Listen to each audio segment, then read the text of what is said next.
Primera de Pedro, capítulo 2, el verso 9, yo voy a leer.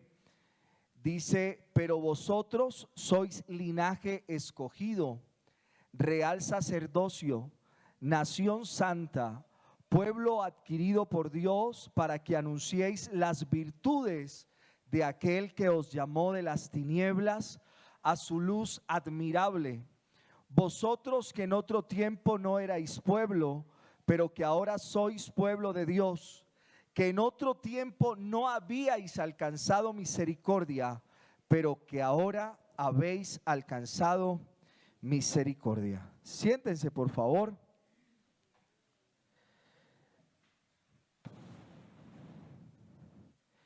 Yo no sé quién recuerda en esta noche a un personaje que se hizo muy famoso en la década pasada, de nombre Nicolás Gaviria.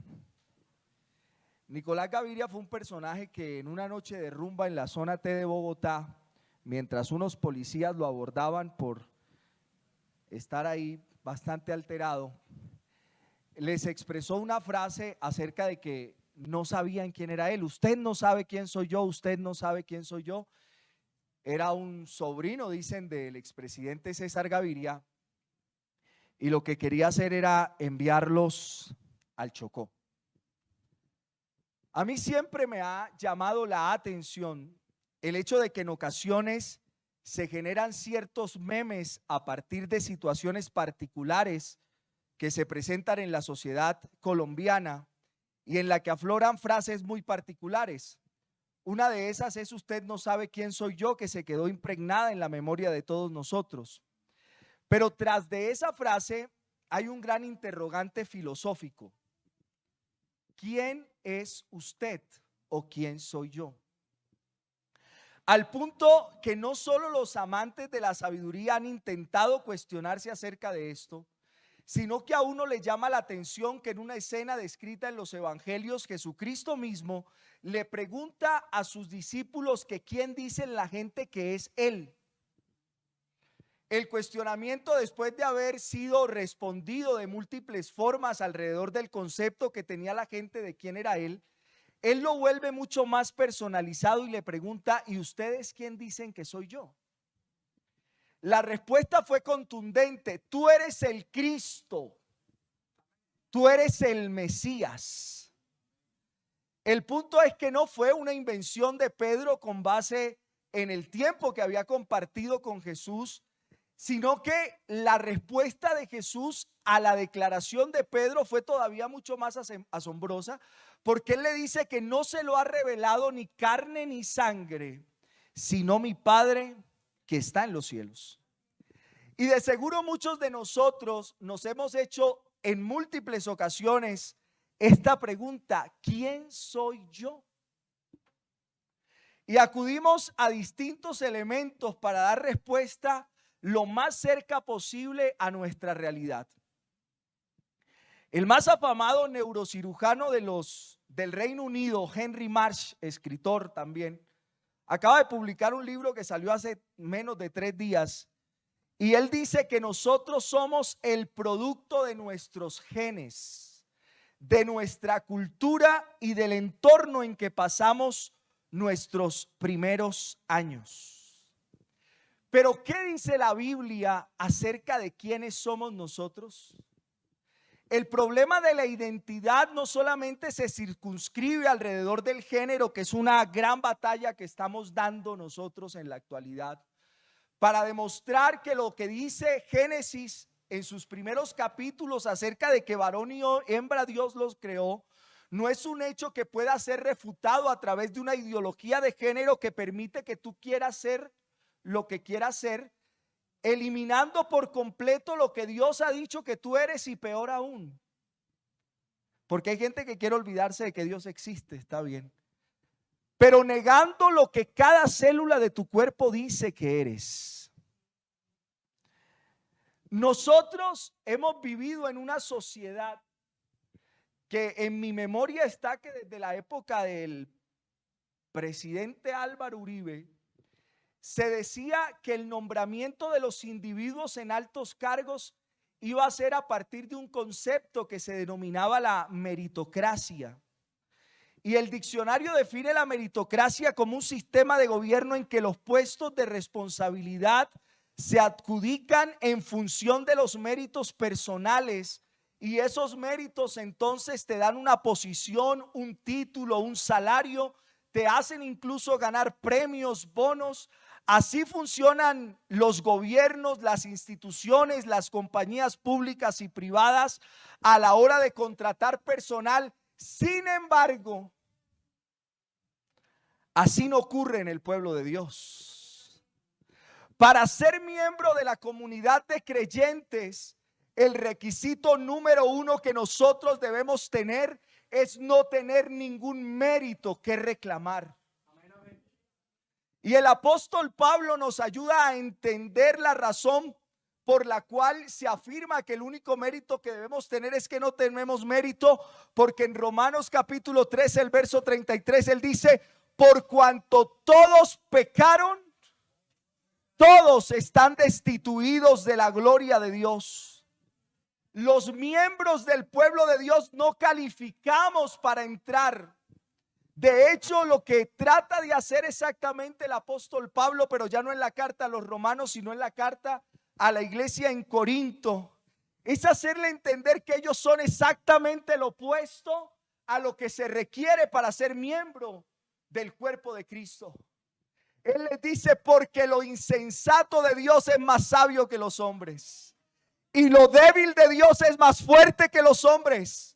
Pues fíjese usted que su vocación, ustedes no son muchos sabios según la carne, ni poderosos, ni siquiera nobles, sino que lo necio del mundo escogió Dios para avergonzar a los sabios, y lo débil del mundo escogió Dios para avergonzar a lo fuerte, y lo vil del mundo y lo menospreciado escogió Dios. Y ese final es contundente. Y lo que no es, para deshacer lo que es, ¿a fin de qué? A fin de que nadie tenga ningún mérito para ser parte del cuerpo de Cristo, para que nadie se jacte en su presencia.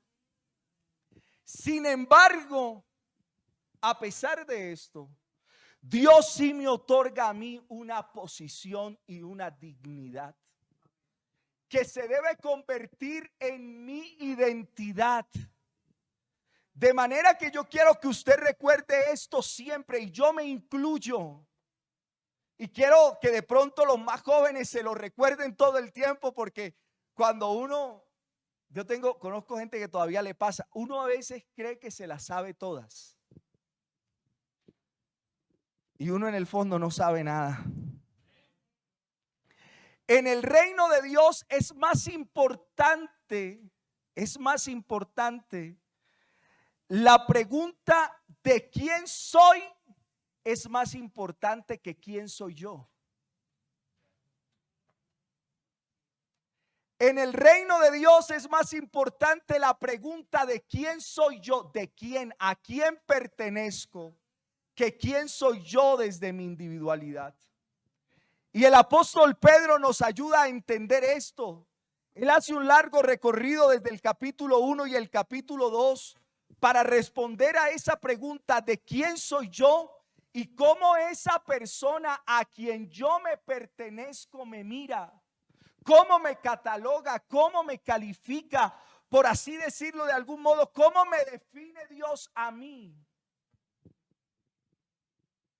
¿Cómo me define Dios a mí?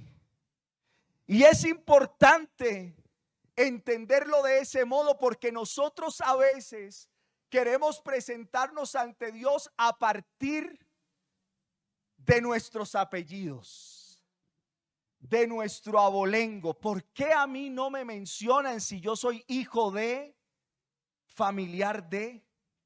Pero ¿por qué a mí no me tienen en cuenta si es que yo tengo un alto título profesional? Yo en lo académico he alcanzado el más alto nivel intelectual. Nosotros en ocasiones desconocemos que nosotros no tenemos nada, absolutamente nada digno de reconocimiento. Nosotros en ocasiones planteamos delante de Dios nuestros títulos, nuestra posición o reconocimiento y nos olvidamos que todo lo que nosotros somos no es el resultado de nuestras habilidades, sino de la multiforme gracia de Dios que nos vio con misericordia.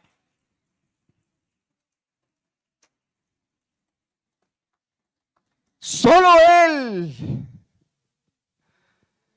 Él pudo vernos con unos ojos distintos a los que nos veía la gente. Pedro nos recuerda en el capítulo 1, cuando usted lo lea en la casa,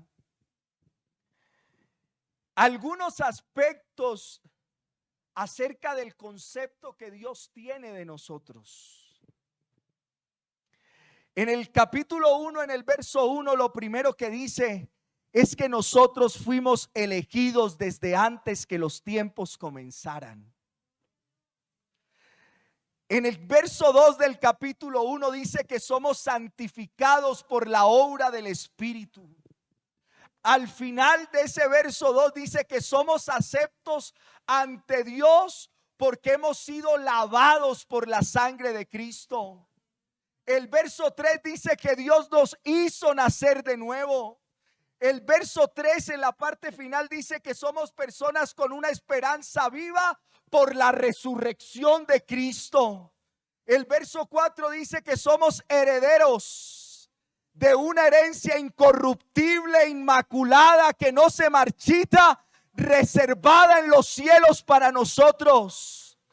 El verso 18 del capítulo 1 dice que somos protegidos por el poder de Dios. Somos sus siervos. ¿Por qué?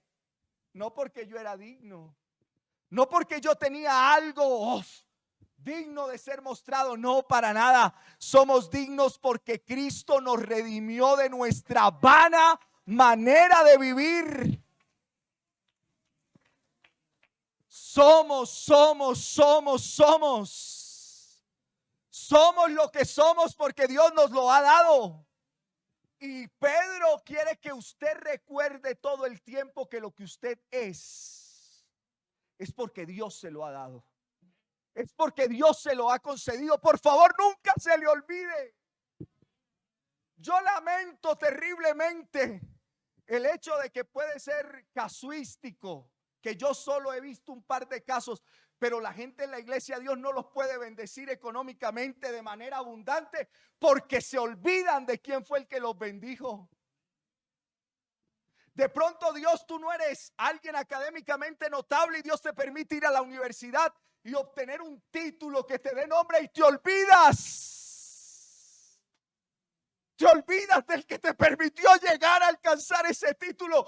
Qué bueno que el día que te gradúes, tú de manera humilde te postres delante de Dios y le digas: esto no es mío, Señor, esto es tuyo. Esto es por tu gracia, por tu bondad, por tu misericordia.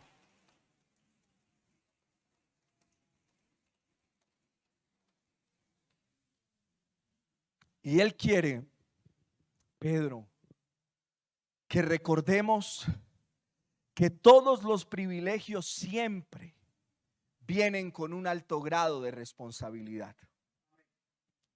Entonces lo que Pedro hace es empezarme a partir de ese somos a darme un par de imperativos, órdenes.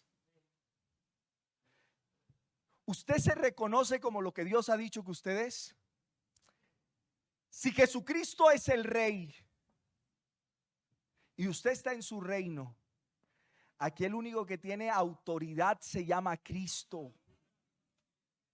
Si usted se considera miembro de su iglesia, usted es un siervo. Así que Él tiene el derecho de darle un par de imperativos, de órdenes. El verso 13 dice: preparen su entendimiento para la acción, sean sobrios en espíritu. Pongan su esperanza completamente en la gracia que se le traerá en la revelación de Jesucristo. No se conformen a los deseos que tenían en su ignorancia, dice el verso 14. Sean ustedes santos en toda su manera de vivir, El verso 16 dice: sean santos porque yo soy santo. Y el último imperativo del capítulo 1 dice: ámense unos a otros entrañablemente de corazón puro. E inmediatamente dice: ¿por qué? Pedro me dice: ámese entrañablemente. Y dice: pues ustedes han nacido de nuevo, siendo renacidos no de simiente corruptible, sino de incorruptible, por la palabra de Dios que vive y permanece. ¿Para cuándo? Para siempre. En la mente de Pedro es inconcebible que personas que han nacido de nuevo no se amen. Para Pedro no es posible pensar que una persona que ha nacido de nuevo, pensemos en la conversación que tuvo Jesús con Nicodemo y de ese nuevo nacimiento que debe ocurrir en su vida. Para Pedro es inconcebible que alguien que haya vivido esa experiencia de nacer de nuevo por la obra de Cristo en su vida no se ame con su hermano. A tal punto que Juan, el apóstol amado, dice que eso es casi que imposible, porque ¿cómo amarás a Dios a quien no has visto? Y tú dices que lo amas, pero en cambio a tu hermano a quien has visto, tú no le amas. Pero ahora comienza el capítulo 2 diciendo: por tanto. Es como si todo lo anteriormente dicho nos llevara a obtener una serie de conclusiones importantes para nuestras vidas. Una serie de conclusiones que deben llevarnos a tener un nuevo concepto acerca de nosotros mismos, a redefinir la autopercepción y el autoconcepto. Cuando usted lee el texto del Antiguo Testamento donde se habla del retorno de estos príncipes que fueron a visualizar la tierra prometida, hay un texto muy particular porque ellos dicen: y éramos nosotros, a nuestro parecer, como langostas.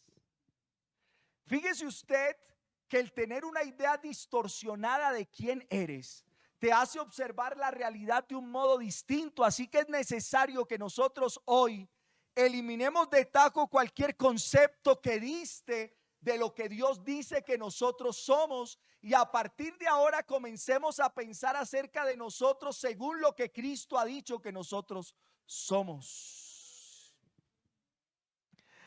Él comienza diciendo: desechando pues toda malicia, todo engaño, hipocresía, envidias y todas las detracciones, desead como niños recién nacidos la leche espiritual no adulterada, para que por ella crezcáis para salvación. Dios nos llamó a la santidad. Él dice que debemos ser santos porque Él es santo, y al mismo tiempo nos llama a amarnos entrañablemente. Se supone entonces que si somos santos y nos amamos entrañablemente, en nuestras vidas no debe haber indicios ni de malicia, ni disposiciones o inclinaciones del corazón que vayan en contra de lo que Dios ha dicho. Malicia es la primera palabra y dice que es relacionado con la iniquidad o las malas intenciones. Entonces en nosotros, los que somos santos y tenemos amor entrañable hacia el otro, esto no debe existir. No debe haber hipocresías, no deben haber máscaras entre nosotros. Ese es el origen del término hipócrita, viene del teatro, los que se ponían una máscara y asumían ser quienes no eran. Es triste pensar, me parece a mí triste, ¿no?, que cuando a uno le esculquen, se den cuenta que uno no es quien dice ser. Sir Arthur Conan Doyle, el escritor de... ¿Qué escribió Sir Arthur Conan Doyle? Bueno, queda de tarea. Él escribió, él era de la alta sociedad inglesa, y él un día le escribió una carta a sus amigos políticos de manera anónima. Les escribió: huid, os hemos descubierto. Al otro día no había ninguno de sus amigos. Lo cierto es que Sir Arthur dice que él no sabía nada, absolutamente nada de sus amigos. de lo que se percató era que todos tenían secretos que al ser descubiertos los podían llevar a la cárcel, por ejemplo. ¿Qué ocurriría si nos esculcaran a nosotros?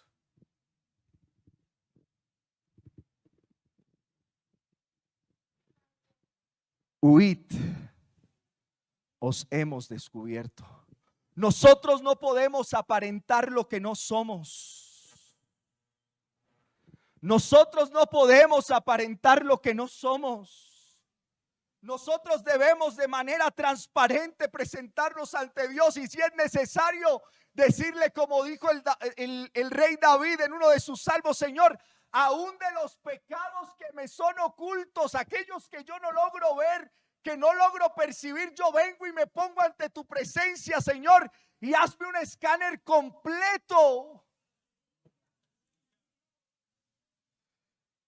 No debe haber envidias.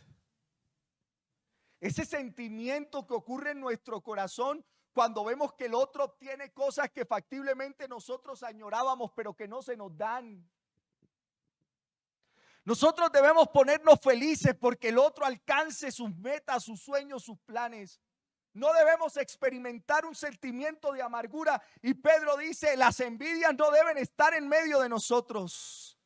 No debe haber difamación, el hablar mal del otro con la intención de dañar su reputación o su carácter. Nada de eso es compatible con el amor cristiano. Pedro, ¿y entonces cómo hago yo todo eso? ¿Cómo yo desmonto todo eso que llegó conmigo cuando vine del mundo? ¿Cómo lo hago? Entonces él le dice algo interesante. Él le dice, desead como niños recién nacidos la leche espiritual no adulterada, para que por ella crezcáis para la salvación. Debemos desear la palabra pura, para que por el efecto de la palabra, que no solamente nos trae la salvación, nosotros podamos crecer y sustentarnos en aquello que Dios quiere hacer con nosotros. Cristo lo dijo de una manera muy clara la noche antes de su crucifixión. Él dijo, Señor, santifícalos en tu verdad. Tu palabra, Juan 17:17, tu palabra es verdad. La palabra de Dios es el instrumento de santificación por excelencia. Si no hay palabra, factiblemente no haya santificación en nuestras vidas. Y no es la palabra memorizada. No es la palabra desde lo cognitivo, desde cuántos versículos yo me sé. Oiga, yo logro decir X cantidad de textos de manera fácil, rápida. No. Lo interesante es que esos textos pasen de lo cognoscitivo a mi vida diaria, que se convierta en el sustrato del cual yo aprendo a tomar decisiones en mi vida. De nada sirve que yo me sepa al pie de la letra X cantidad de textos si mi vida dista de lo que la palabra de Dios dice que yo debo ser. Yo debo admitir que hay gente que no pertenece a nuestra organización y sabe más de Biblia que nosotros, pero son cristianos ateos. Saben que Cristo existe, pero viven como si Él no existiera. A partir del verso 4, entonces Pedro comienza a ayudarnos a ver lo que Cristo es. Y yo quiero que usted se vaya con esto en su cabeza. Si usted se lleva esto, habré cumplido el objetivo de esta noche. Pedro comienza a ayudarnos a ver lo que Cristo es, porque lo que yo soy depende de lo que Cristo es.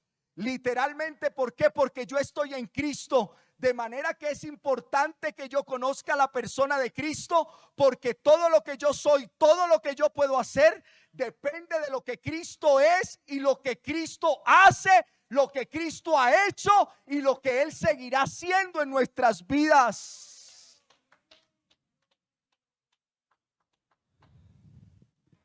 Dice el verso 4 y el verso 5, acercándonos a Él, piedra viva, desechada ciertamente por los hombres, pero para Dios escogida y preciosa. Vosotros también, ustedes también, como piedras vivas, sed edificados como casa espiritual y sacerdocio santo, para ofrecer sacrificios espirituales aceptables a Dios por medio de Jesucristo. Mire qué particular lo que dice: piedra viva, desechada pero escogida. Cristo es una piedra viva. Y en consecuencia, ¿qué? Nosotros también somos piedras vivas. Eso dice el texto. A él, piedra viva, desechada ciertamente por los hombres, pero para Dios escogida y preciosa. Entonces, en consecuencia de que Cristo es piedra viva, ustedes también como qué, como piedras vivas, nosotros somos porque Cristo es. Yo no sé si a usted eso le agrada, que no depende de nosotros.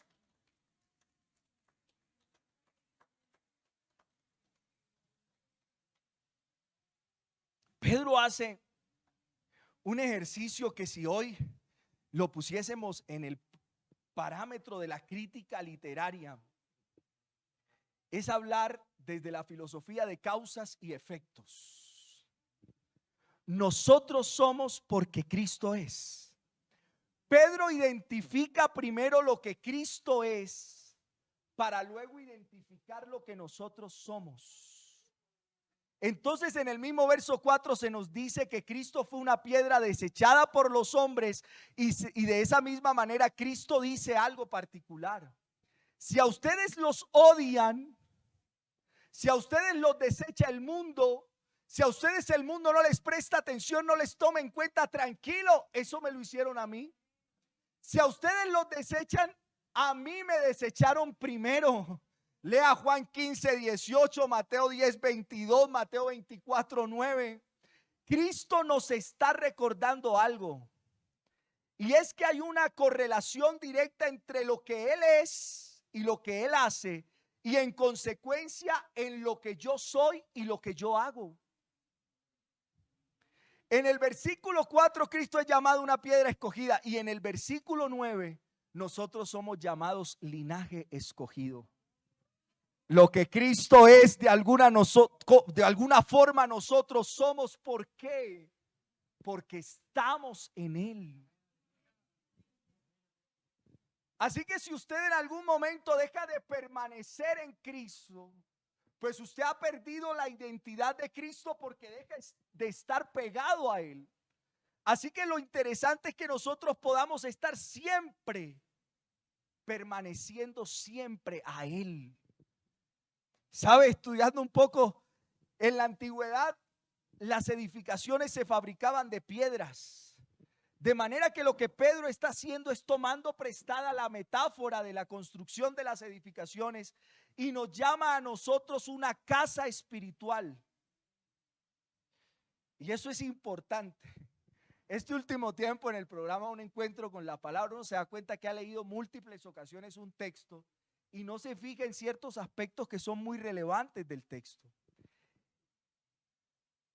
Pedro, inspirado por Dios, no está diciendo que cada cristiano es una casa espiritual.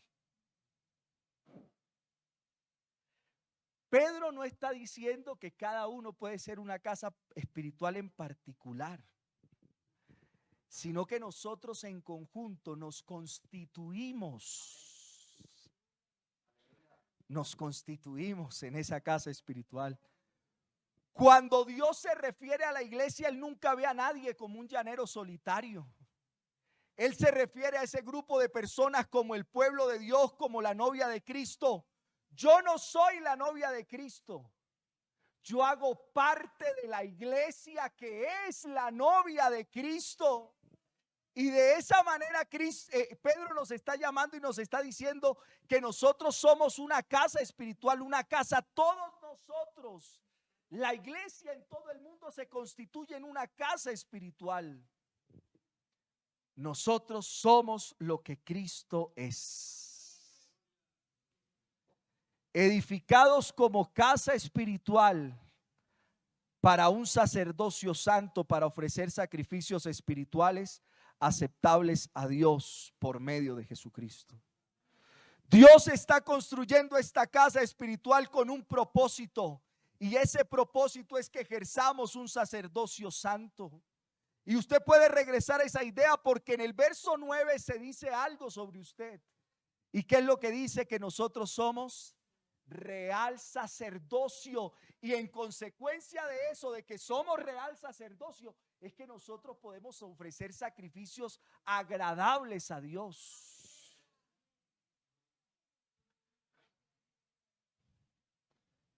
Aceptables a Dios por medio de Jesucristo. Es algo interesante porque de algún modo, yo quiero ir cerrando.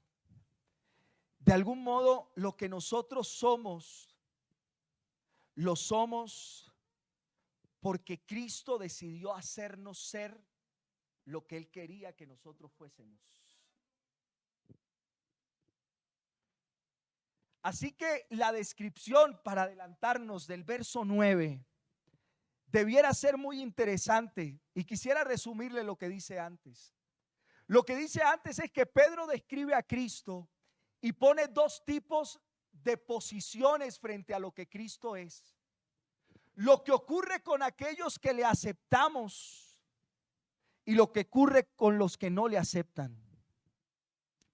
Dice: para vosotros pues los que creéis, Él es precioso, pero para los que no creen, la piedra que los edificadores desecharon ha venido a ser la cabeza del ángulo. Y el verso 8 dice: piedra de tropiezo y roca que hace caer, porque tropiezan en la palabra siendo desobedientes, a lo cual fueron también destinados. De algún modo lo que hace Pedro es esclarecer que aquí está Cristo, y de acuerdo del lugar que tú tomes para observar quién es Él, tú serás. Y Él se constituirá para ti el sustrato de lo que tú eres, o será en consecuencia, si distas de eso que Él es, Él será para ti una piedra de tropiezo y todo el tiempo estarás chocando con Él. Cuando uno comienza a entender lo que dice el Nuevo Testamento acerca de Cristo, si nosotros leyésemos el Antiguo Testamento sin Cristo, de algún modo no lo entenderíamos, porque el Antiguo Testamento todo es sombra de lo que Él vino a hacer. Pero los judíos que estaban con Él nunca lo entendieron, y Él se constituyó en un problema para ellos. Jesús se volvió un problema con sus declaraciones de Hijo de Dios, que yo y el Padre uno somos, que yo soy el Mesías, que este templo lo destruyo y en 3 días lo vuelvo a hacer. Pero para nosotros Cristo, para nosotros Cristo es la esperanza de gloria. Para nosotros Cristo lo es todo.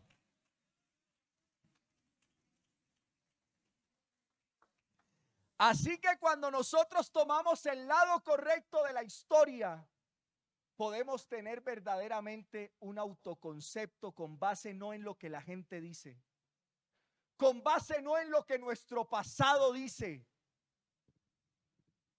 ¿Alguien aquí tiene pasado, no? ¿Alguien aquí tiene historias familiares que los han marcado? ¿Alguien aquí tiene historias del pasado que lo hacen sentir mal y que alguien cuando se lo encuentra lo señala? Bueno, pero usted, por haber tomado el lado correcto de la historia, hoy debe olvidarse de lo que la gente diga de usted, de lo que su pasado diga de usted, de lo que su familia diga de usted.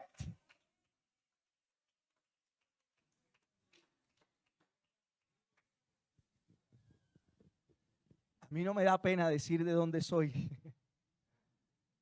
Y en la Javeriana, el año pasado, el decano de geriatría me dijo: ¿qué significa nacer en el Tarra? Y yo le dije: pues normal, nacer en un... No, pero como allá todos son noticias malas. Oiga, yo le dije, así le respondí, Dios sabe que es verdad. Yo le dije, eso es cierto. Pero un día alguien se le cruzó en el camino a mi papá y le habló de este evangelio precioso que cambió mi historia. Un día alguien no le dio pena decirle: oiga, señor Ramón, hay un evangelio que puede cambiar su vida. Así que lo que antes pudo haber sido mi vida, Cristo lo vino a cambiar. Y ahora el autoconcepto no está sustentado en de dónde vengo. No está sustentado en la familia que tengo. No está sustentado en el título que tengo. No está sustentado en los errores de mi pasado. Está sustentado en lo que Cristo ha dicho que yo soy.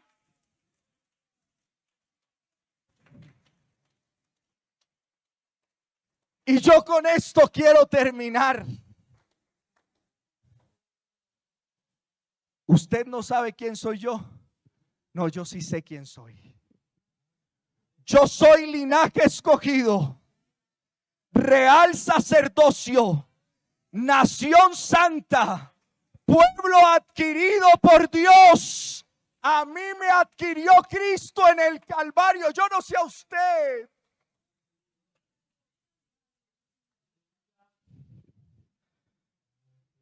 Yo voy a invitarle a estar en pie y voy a invitar a Andrea para que nos ayude con el piano.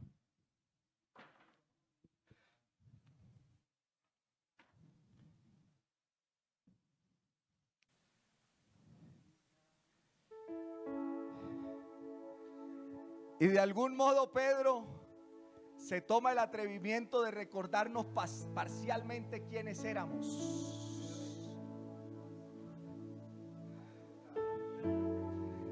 Ustedes antes vivían en tinieblas y de allá los llamé, pero ahora ustedes viven en luz admirable.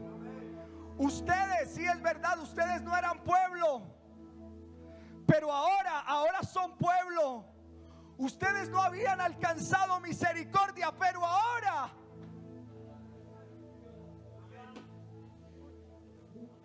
ahora hemos alcanzado misericordia. Yo quisiera invitar a alguien que hoy necesite tener una nueva identidad, o alguien que necesite redefinir su identidad.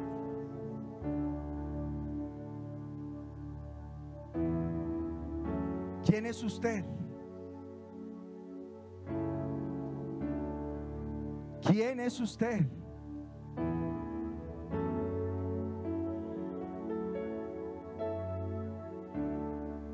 Yo quiero invitar a alguien en esta noche a que venga y hable con Dios y a que obtenga la identidad que Dios quiere darle. Usted que en otro tiempo no era pueblo, pero que ahora usted y yo somos pueblo de Dios. Eterno y soberano Dios, bendito Salvador, maravilloso Cristo, te exaltamos, te honramos. Oh maravilloso Dios, gracias por tu palabra.